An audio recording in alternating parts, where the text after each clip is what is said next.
CBS 6 News at 6 starts now. A Richmond teacher charged in a deadly crash that killed that woman you just saw and sent a car into a home on Grove Avenue. We've also found out that Robert Gentile has a long history of traffic violations here in Virginia. Good evening, I'm Bill Fitzgerald. I'm Candace Burns in for Stephanie Rochon. Gentile was charged with involuntary manslaughter earlier today. Our Joe St. George says that driving record could impact him as this case moves forward. Joe?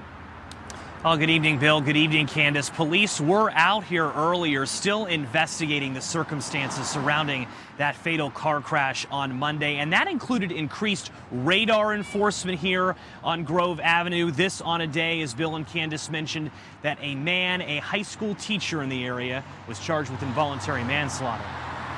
When you said that, I was like, whoa.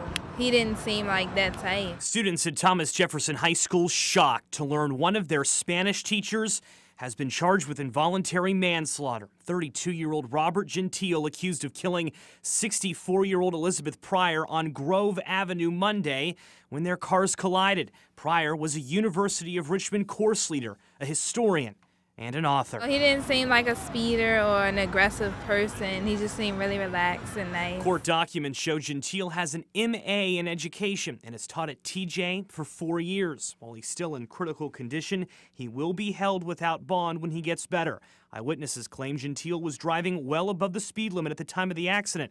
Legal analyst Todd Stone says that's crucial. That has to be a very high degree of recklessness, and so the statements of witnesses around the area, those are going to be really, really important. A search of Gentile's driving history shows a litany of previous driving offenses, from driving nearly 90 miles per hour in Louisa to speeding in Henrico, Hanover, and Richmond City. Stone says that record won't come up during trial, but could impact sentencing if convicted. It's a Class 5 felony, and so you can get up to 10 years in prison. According to court paperwork, Mr. Gentile lived here, right off of Grove Avenue, less than a half mile from the site of the accident. I heard that she was very active in, like, the Historical Society of Virginia and everything, so that's very unfortunate.